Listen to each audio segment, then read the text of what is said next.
Okay guys, we have covered a lot in this video. So we've spoke about design, we've spoke about transfer and applications, we've done a battery test which included a 2-hour time lapse, then we had some video gaming, watching movies, they done pretty well. We then had camera comparisons, day shots, night shots, different angles, zoom comparisons. We looked at video stability whilst recording. We even done a slow motion comparison. Guys, we've done a lot. And in conclusion, for anyone thinking about moving from the P20 Pro to the P40 Pro, is it worth the jump? How are you going to get your apps? My answer is...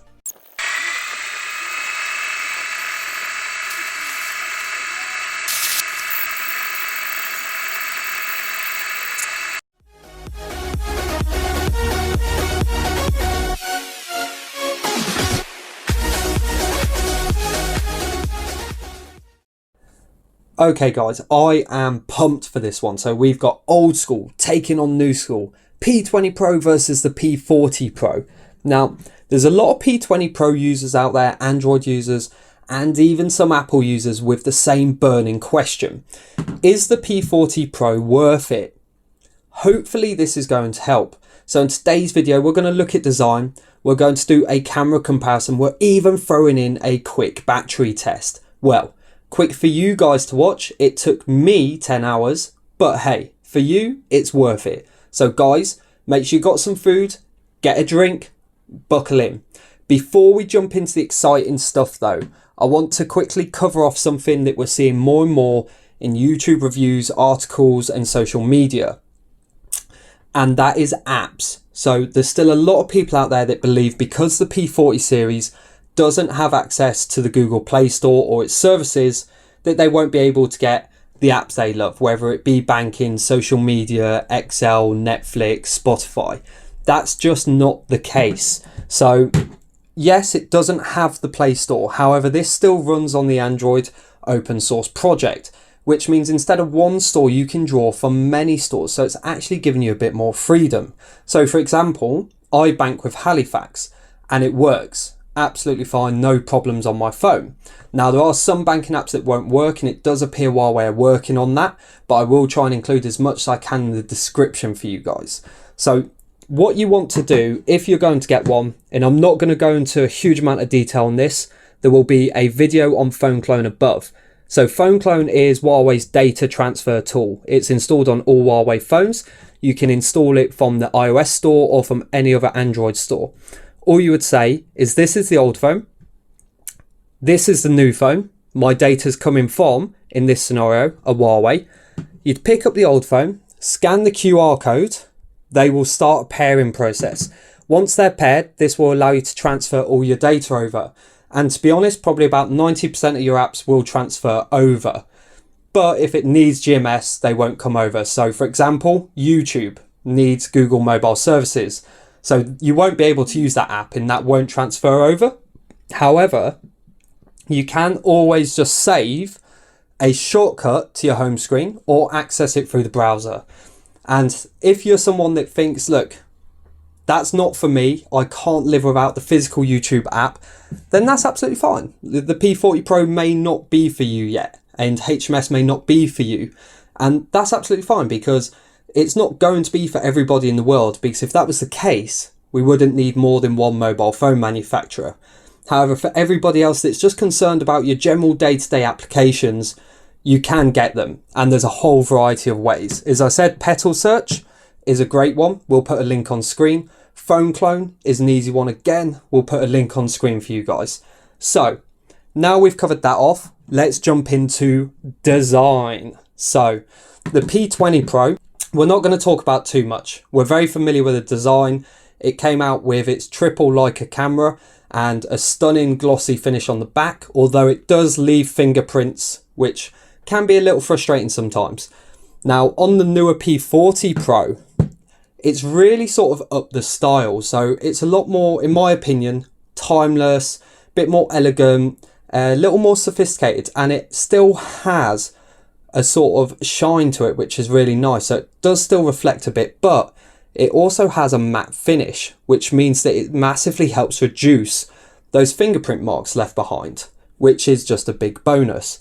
Now, if we're looking at the screen, which is really cool because there's a lot of differences from the front of the phone in terms of design. One thing I really like on the P40 Pro is this is what Huawei call their quad curve overflow display, basically meaning the 3D glass curves around all four sides of the phone, which is supposed to create a more immersive viewing experience. And from my experience with gesture navigation, it's also made that a lot easier, dragging from the sides, from the top and from the bottom, which is awesome. Now, in terms of the fingerprint scanner, you may have seen on the P20 Pro, it was a physical one located on the chin. On the P40 Pro, it's actually embedded in screen, which is cool. And then at the top, you've got a dual hole punch display just situated off to the left. Some people may like this, some people may not. For me, doing the battery test, I've not actually found it that intrusive when playing games or watching Netflix, and to be honest, I haven't really actually noticed it, so it's not something that's bothered me. But you know, guys, let me know what you think in the comments. Is it something that would bother you? Now, some top level spec for the screens. So they are both OLED with 16 million colors. The P40 Pro is 6.5 inches, which is really cool because the P20 Pro was only 6.1, and the screen to body ratio on the P40 Pro is actually 91.6% versus the P20 Pro that was 82%, meaning not only are you getting a bigger screen, you're also getting a better immersive viewing experience and a bigger screen to body ratio, which is great for gaming or watching videos. The P40 Pro has a 441 pixel per inch versus the P20 Pro that had a 408 pixel per inch. So quite a nice jump, and the resolution's a big jump as well on the P40 Pro. So that's the design, guys. Now let's jump in to the battery test, and you're gonna love this. Let's go. So in the car, guys, just about to drive to my first location to do a part of my battery test. So I've got my bag, which has the tripods in it. It's also got the P20 Pro and P40 Pro. So we're going to drive out there now, and I'll come back to you guys once I'm getting set up. Hey, what's up, HTubers? So you won't know this yet, but I was actually here yesterday trying to shoot this 2-hour time lapse as part of the battery comparison between the P20 Pro and the P40 Pro, but I had some difficulties yesterday, so I have actually come back today. We do have the P20 Pro here on the left and the P40 Pro over here set up ready to go. Currently they are charged to 100%, so I'm about to turn the phones on.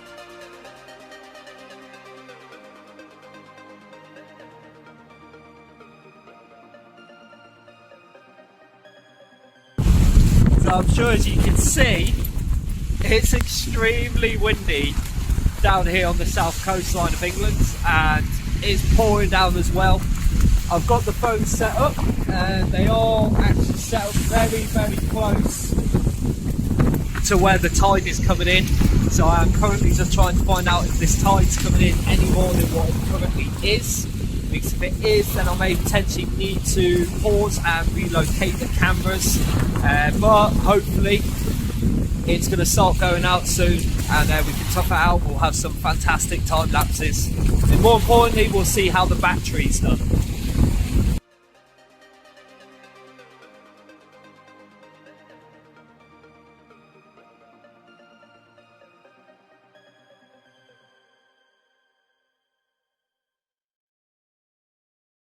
Now, despite the P40 Pro being behind by 13% on battery life, it really came into its element moving into the gaming and video aspect.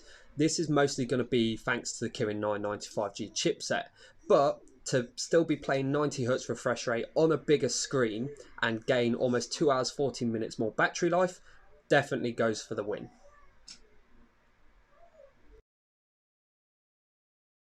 Both phones done fantastically well in this camera comparison, and were no strangers to the fact that Huawei typically lead the market when it comes to camera. However, there were two big standout things I noticed from the P40 Pro. One was colour saturation, and two was the retention of detail across multiple layers from the foreground to the background, regardless if it was 5 times optical, 50 times digital zoom, or your standard 1 time zoom. This is mostly thanks to what HUAWEI call their XD Fusion engine. Now, I had to research this, but basically the software mimics how the human brain processes visual information.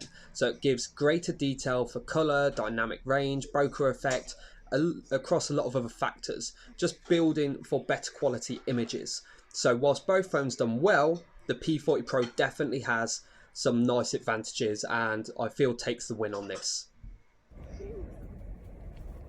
Okay, so just doing a slow little walk.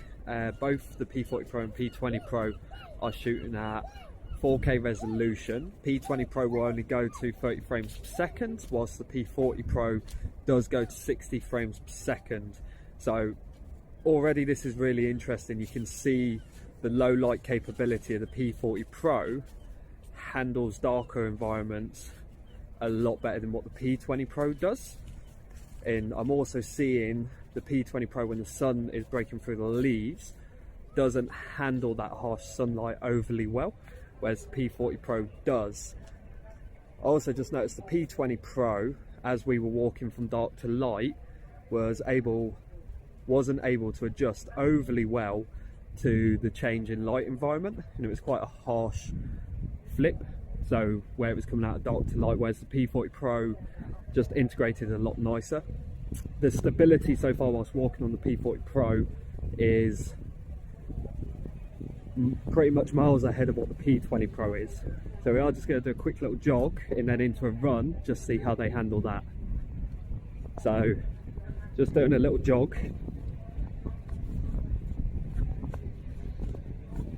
And then into a run.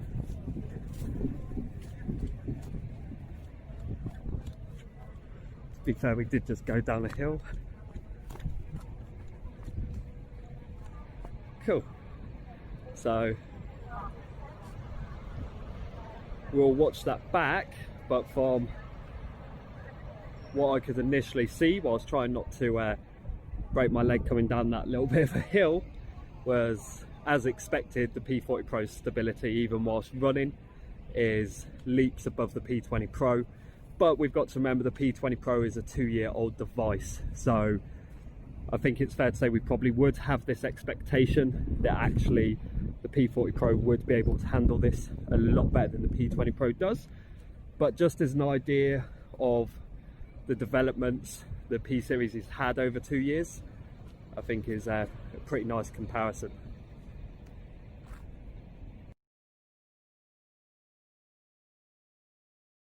Slow motion versus the super ultra crazy madness motion. So what you're actually seeing here is the P20 Pro is going to play about 3.5 times, whilst the P40 Pro is only going to play once.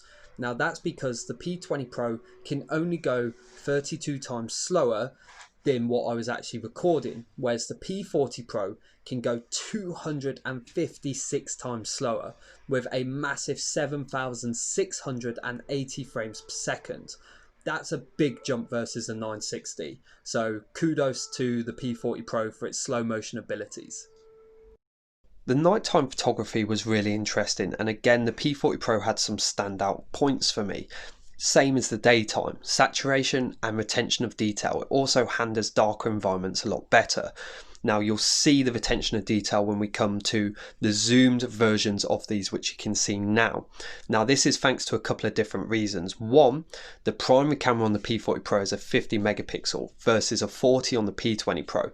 The P40 Pro also shoots in a red, yellow, blue sensor. The yellow allows a lot more lighting, versus the P20 Pro, which shoots in red, green, blue.